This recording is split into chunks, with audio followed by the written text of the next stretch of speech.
Welcome everyone to Minutes with Ming, and we're here with Mariane Ricord, and we're here to discuss about conservation, sustainability within the Panama country. Welcome, Mariane. Thank you, Ming. Nice to be here. Thank you. Panama is a country placed in Central America. It has approximately 3 million people in the population, and we have a lot of diversity in terms of trees, insects, fauna, and flora in general.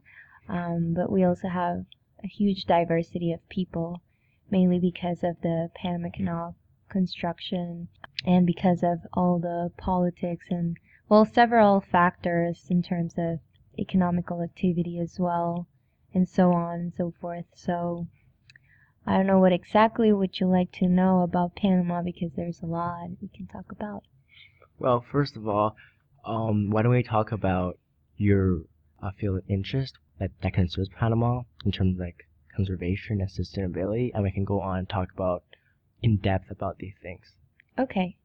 For my own experience, I started dealing with conservation programs in the early stages of my undergraduate studies in Panama. I studied biology, environmental biology, but mainly tropical forests.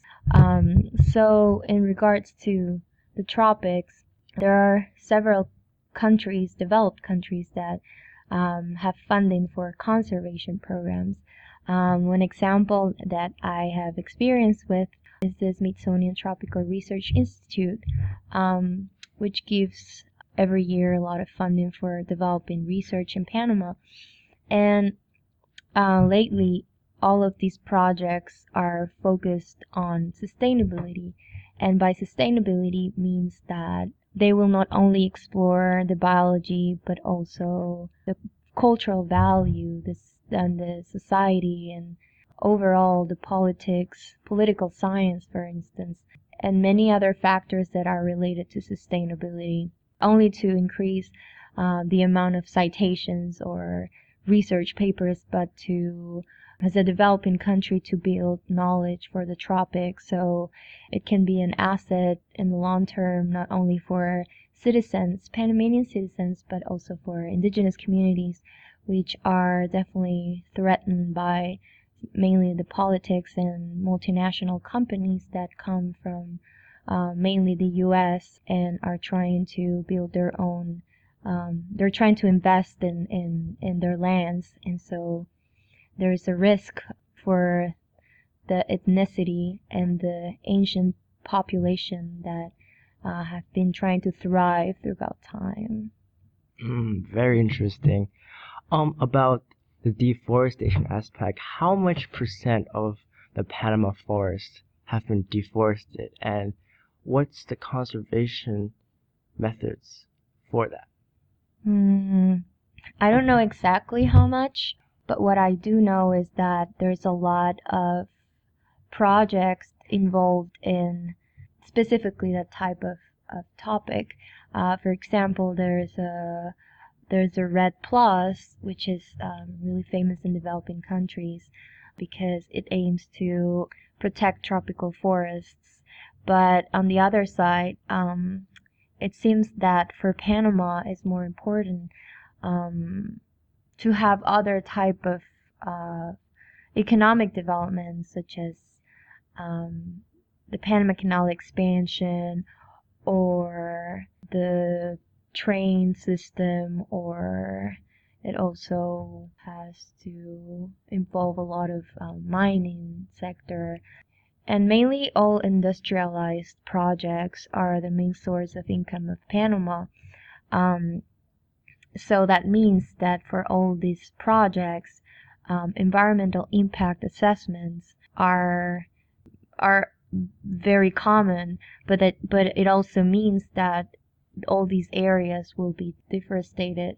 So I don't know how exactly, like in numbers, but it's pretty high. And I also think that in terms of the region of Central America, it contributes to a huge amount of deforestation, and that's why a lot of these type of sustainable projects try to promote conservation efforts, because the population itself is not aware of the importance of having and protecting these ecosystems that at the end are worth in economic terms. And they don't realize this because there's not enough information, and not all politicians are interested in dealing with this type of values, because they're not used to it, and they don't care about this. So that's a huge debate. Very interesting. How would the indigenous people of Panama be displaced if deforestation continues, and how their lives will be affected by that? So in Panama, we have 7 indigenous tribes, and they are divided by what we call comarca, which is it's a political division made by the government. However, they mainly, all their comarcas don't have or are not considered as protected areas, which means that anyone could basically build a hydroelectrical power station if they want. Yeah, so basically that's how indigenous people can be threatened by certain projects. I'm not talking specifically about this one, but I'm talking in terms of their own region, and how mainly politicians could threaten their own natural resources. I would say that is the main threat for them. And also the fact that they have to preserve their own traditions, and I think that's the most usual threat for them, because they need to thrive in a society where everything's changing daily, and that means that technology gets involved now, and when they didn't before. So I guess evolution or societal evolution is a factor that brought their traditions and beliefs to be replaced by these type of updated beliefs now. We call it something like that. Yeah. I find that there's like a double standard of our Western civilization, with like we take and exploit from like resource rich countries, and when people is like, why don't we do it to your country? And then they're like, no, you can't, because we rule this country, but they have the power to do it as a country. Like, is that really fair, or is it not fair? It's just a really hard debate to see. And it just, the idea of imperialism and colonialism have been like used so many times, that we've seen in history that Native Americans in North America have been exploited, displaced by white settlers from Europe, right? So I feel like it's not anything new.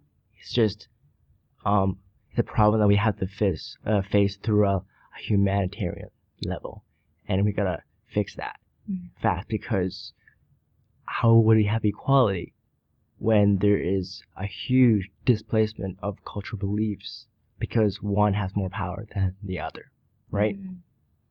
So do you want to know my point of view about that? Yeah, sure. Oh. It's right. A lot of white settlers, indeed, based on history, displace a lot of indigenous communities, and I guess they are already extinct. For example, we had an indigenous community, or an indigenous tribe called Choco, and they started to, I guess based on history, they started to have all these type of battles with their own interests, and at the end they fought against each other, but now we know that they don't exist. But it's not because there's not only like, I don't know how to explain this, but like I'm pretty sure that indigenous tribes don't get extinct because they want to or because they're fighting, but because politics are also involved in that decision. So I guess that's some inequity example on how corruption based on their own interests impacts the history of their own people, ancient people.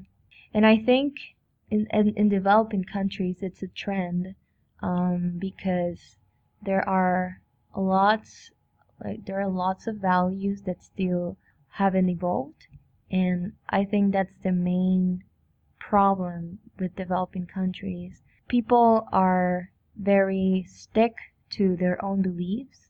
That's why there's a lot of alcoholism or domestic violence because as a developing country, there's not a defined behavior that should be adopted by them. So since there is more like a freedom in that sense, there's also freedom in other systems such as politics. So I would say that the most important thing to address would be the type of values that developing countries, including Panama, would have to ameliorate or as to improve the situation.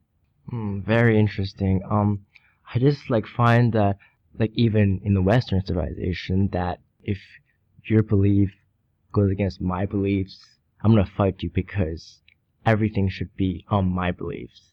And it's just that concept of dogmatic thinking that has driven equality. If one belief is stronger than the other, they're gonna fight for a belief, right? But the thing is, my point of view is that why don't we just embrace each other and have common peace between us?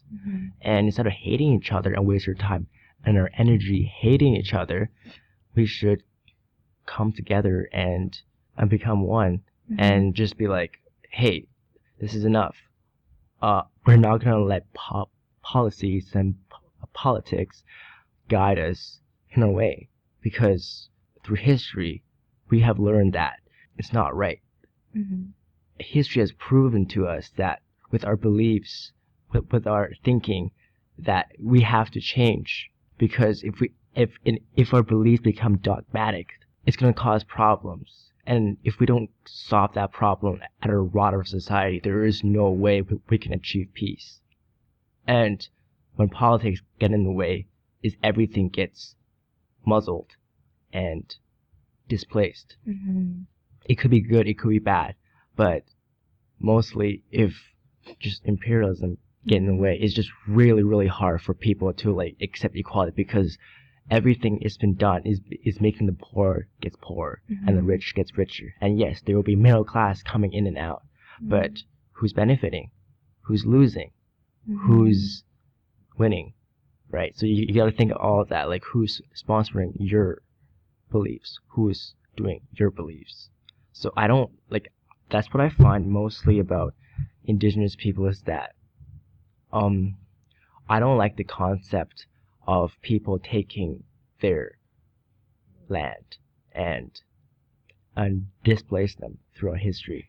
The concept of that is unfair, because you have more power than them. It's basically you're a big bully.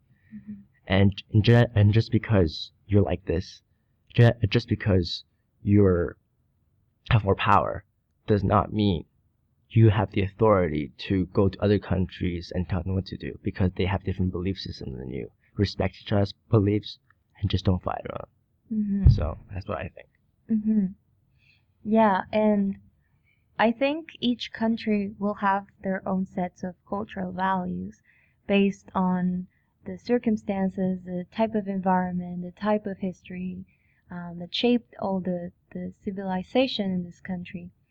But I think even history becomes dogmatic for many people.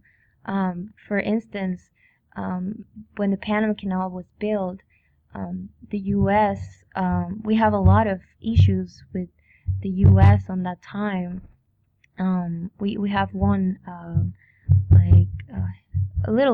a short story called the piece of, or the slide of watermelon, which tells that U.S., we call them gringos or gringo, where basically the Panamanian wanted to buy a piece of watermelon, and the gringo said, yeah, but it's 5 cents or something like that. I don't quite remember this story, but basically, the gringo didn't want to sell the Panamanian the piece of watermelon because he was a Panamanian.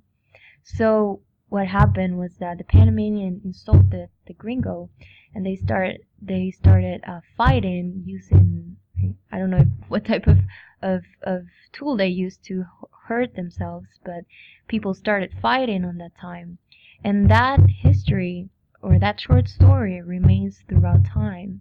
And so now when people see gringos in Panama, they're skeptical. They're skeptical of having fights again with gringos. They're afraid that gringos will try to buy their lands. And is in fact happening because there's a lot of investments that gringos do in Panamanians' land. And Panamanians are afraid that this country will become another U.S. territory because they're doing what happened in the past. So I would say also that when people travel, for example, they should understand the history of a country. They should empathize with a country. Even in investing, there should be ethical values for investing as well, not only money. And I think that's the main reason why why this type of issues come up, because there's a lack of values, a lack of ethics. And even if it's ethical, people would say, this is my interest, and I want my best interest to happen. I want my interests to happen. So people won't care about what happened unless as long as there are ethics about it. So not only ethics are important, I would say that also values are important. And values, is really hard to grow up with certain type of values that are well reflected in society. Everyone receives values in their homes, but no one applies them in real life actually, because human being tends to be really selfish and really greedy about their own interests. So maybe just because of how I believe and how my faith is the reason why I can see things really simplistic and really easy to make those changes happen in theory. But the reality is that each person grows different with different experiences, and it's hard for people to forgive. It's hard for people to think broadly, and that your mind can change, that your mind can be plastic in that sense, that can be adapted to circumstances and mainly to people's circumstances. If people would learn to serve more instead of be greedy and self-interested, I would say that things could have a change, but we would have to leave the dogma alone, and that means to leave the the main goal everyone has, which is to live good, to live well, to have the better things in life, to be happy. Happy is just something that is only caused by something that is returned to you. But if we think in terms of joy, then joy is a state of mind that releases a peace throughout time. So learning the differences in terms of values, I would say it could be encompassed with ethics, and that in that sense then we could probably lead a better discussion in terms of sustainability. Because many people talk about environmental values, but in the back of that word, does that word even exist? Like environmental values. Did we grow an environment values? No, that's not. That's just a way to name something. But in the back of everything, it's just values. And people want to mask those values with other things. So it's a lot. It's a huge debate, I would say, but I would just leave it like that just because it's my opinion. Um, I think your opinion is really right about a lot of the things that concerning ethics. and how it in turns with sustainability, because I want to see equality. I want to see actual people working together in harmony. I want to see people live together and thrive together without the preconceptions, the dogmatic views of each other. And I feel like social media and propaganda can help, but it can also cripple and increase our negative views towards a certain group of people or a certain circumstance. And it's just really, really hard for people to grasp, because the media affects our perception every single day. No matter what you read about someone's opinion, but we have this preconception that the media, it's like everything, so we just accept it. So that gives the opportunity for equality, because if there's an agenda going on, and it's just really hard for people to accept certain things, they're gonna give the people what they want to feed their preconceptions about a certain group of people, and that's not good. I believe that getting people's opinion without even thinking, hey, what is going on here? What is going on here? Like, think about what's the motive behind this speech, or what's the motive behind this talk, instead of just taking the talk as it is. Which to me, that's a big issue in our normal society, and that's totally in conjunction with ethics, sustainability, because our media is controlled by the corporations, and if you think about that, it's just fueling our preconceptions. But it could also change our perceptions for the better if it's used properly, Right. and sustainably. That's my opinion. But the current state of things is not going so well. And I feel like what's in Panama is gonna be in many different countries. And I do understand where your point, but like these two people, like the Green Gods, are having a war with the Panamanians. It's a very similar story in China, like in the early 1900s, because the overexploitation of the Europeans in our countries, starting from the Opium War in the 1850, all the way till, I don't know, 1930, 1945, because China was in ruins, China was unsustainable, people were literally starving to death because of the rich gets richer and the poor gets poorer, because of the whole concept of colonialism.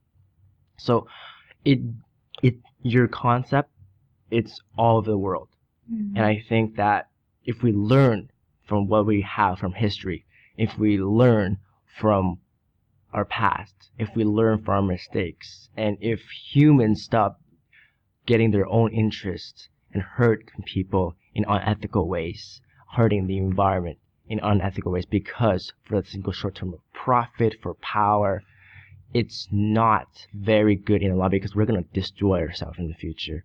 And if we don't start now, I think there is no chance for us if we survive as a species, because the wars are going to happen because from these dogmatic roots, and it's going to be happen over and over again. And if people don't wake up and just listen to the history and current affairs, it's not going to work. But I think we're running out of time here.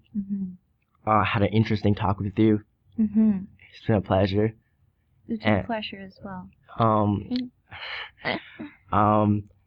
I will see everyone later in another episode, but have a good day, and this is the end. Bye. Qué triste es despertar y ver la realidad, ver que es mentira lo que sentías, saber que es el final. Qué triste es ver caer esa pared que ayer